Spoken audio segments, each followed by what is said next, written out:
Oh, good early morning.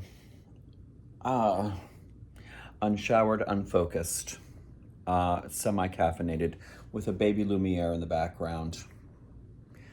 I was working my ass off on that. Let's say 20 Halloweens ago.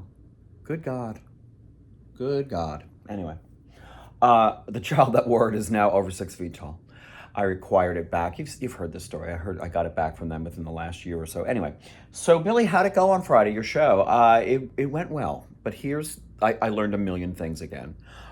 First of all, before I did the show, I went back through online photo albums I store of the show, and realized, because when you asked me, like, when did you first write the Also Ran for the benefit of Miss Jenny Gourlay?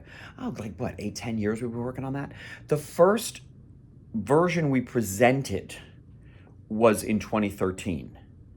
So that's already 11 years ago. No, wait a minute. Nope, 2011. 13 years ago, we first did the show. So, wow. The versions that have happened and the places we did it and the place we did it, and especially Emerging Artist Theater where we just did it. We developed it. We did a reading. We did it on its feet off the book. We did it again as a return. We've done it and done it and done it. All these places. Did it out in Pike County, where Jenny ended up living out her life as a fundraiser to help restore her costumes that remained there, and the funds were not raised. But I did meet her relatives at that time, and it's all these crazy things. And then also, my costume that I was telling you was too fucking tight. The vest that I made for myself for the show. I was like, when did you make that? 6, 7 years ago? Yeah, and I'm fat now. No, I look back through the pictures. No, you made that a decade ago. So, I mean, I'm 63 years old. Of course, my body's not the same. Food aside, it's just not. So, oh. Then there's the boots I wore. When we did our tech, the heel of the boot, separated. Okay, I went home and I glued it. During the show, I moved and I went, uh-oh, the whole front of the boot separated. Those boots are probably from the 90s.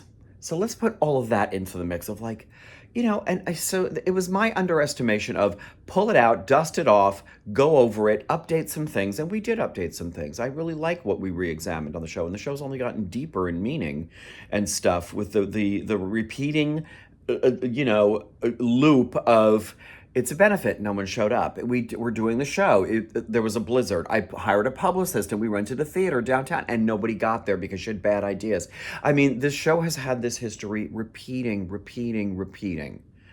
And it's been repeating for a long time. So the new version that we're doing, talking about all of that, her life, my life, it is very deep at this point.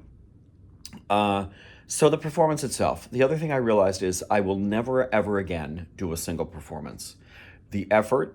Let's start with Perry and I wanted to re-examine the show. We had that opportunity, but the effort and energy it took to memorize the 70 minutes and get it back into my body was huge.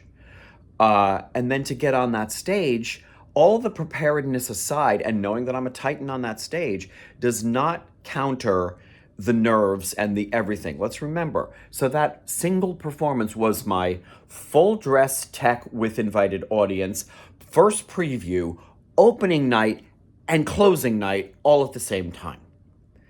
So my first 10 minutes, I will say the first 10 minutes on stage, I know I was talking too fast. I was trying to slow myself down, and I was lumpy with words I've never tripped over. I mean, I wasn't dreadful, but it was obvious to anyone watching. I'm nervous. I'm keyed up. I'm a little out of it. I settled nicely, but I mean, that's not the show I want to give. Later in the show, I skipped a paragraph of information, not essential, but shit. And then spent the rest of the show while talking, saying, "Can I get back to that? Can I get back to that? Can I get back to that?" So that's also like, Jesus, the kind of things that if I'd done it, this was even the fourth time in a row, I'd be like, all right. But no, it was the only show. So all that said, I was very happy with it, but all those things. And just, so I walk away with all of that and I have to like forgive myself for the not being perfect, all that work later, and then put it back in the box for possibly forever again. Ugh.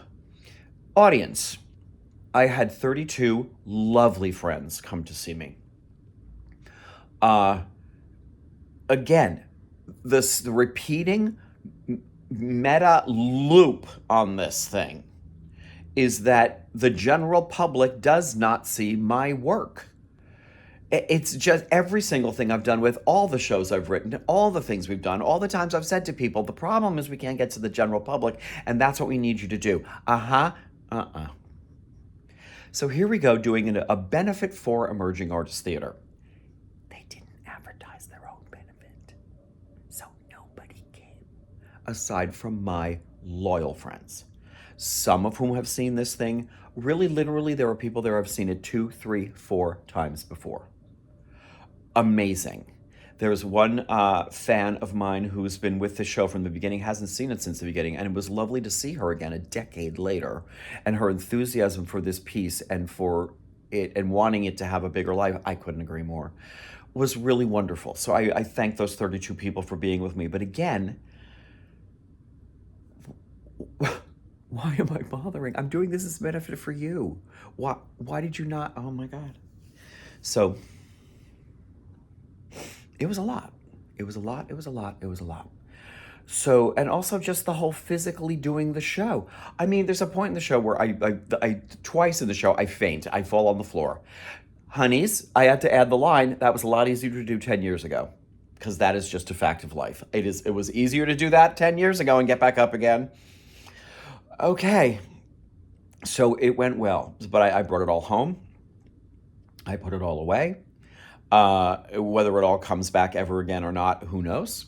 Again, I would love a bigger life for it, but again, not on my dime. And now I also know never more with any of my shows a one-off. It's just it's asking too much of myself and the show to do just a one-off. So never again. Again, if you haven't watched it, it's the very first video on this channel is an earlier, one of the earlier taped versions of the show. And I mean, honestly, it's 97% exactly what I did on Friday. What I will tell you is the coda that we added. Okay, let me do this. So, you'd have to know the rest of that. So go watch that part first, then come back. There's a point at the end of the show where I talk about, I don't have time to worry about what didn't happen. The way that this benefit that didn't happen for Jenny Gourlay and the way her life played out and that she didn't become a star. I have a similar, I don't have time to sit and ponder that every day. And my story's not over yet, is what I say. But what we added was, and neither is this one. Since premiering this show 13 years ago, I've had the privilege of performing it at the Pike County Historical Society in an effort to raise funds to restore Jeannie's costumes. Those funds were not raised. But I did meet her relatives, her remaining relatives. They embraced me in the show enthusiastically. The show has won 2 awards in 2 festivals and has inspired me to write 2 other solo shows, one of which premiered off-Broadway, 2 extremely small houses. Though none of my work has gone as far as I would like it to so far, I've learned that living with also-ranism cannot keep me from running my mouth, literally.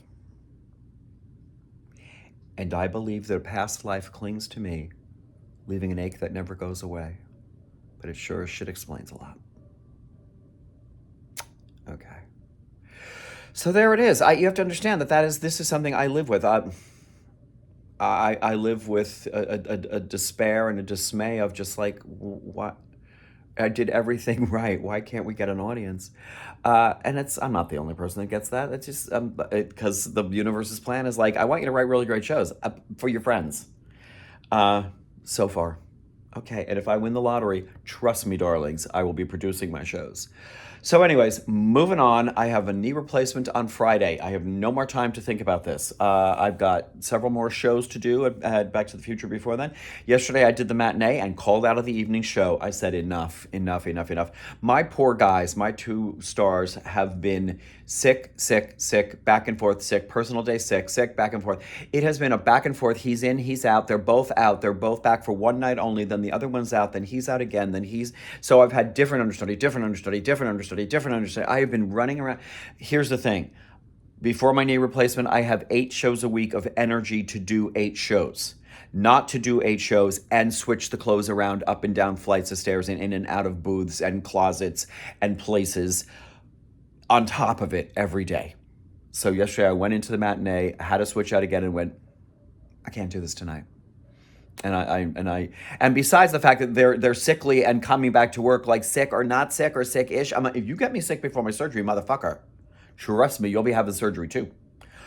So, anyways, blah blah blah blah blah. Oh, I'm going long today, over 10 minutes. This is one of those videos where you get a commercial break in the middle of it. I wonder what it'll be for. Um, some kind of old person something. Anyways, thank you for all your support. Yes, I wish I could have come to your driveway and performed it for you live. I'm sorry that you couldn't get here, and that no, it was not taped for your at-home convenience. But well, here we are again. All right, love yous. Bye.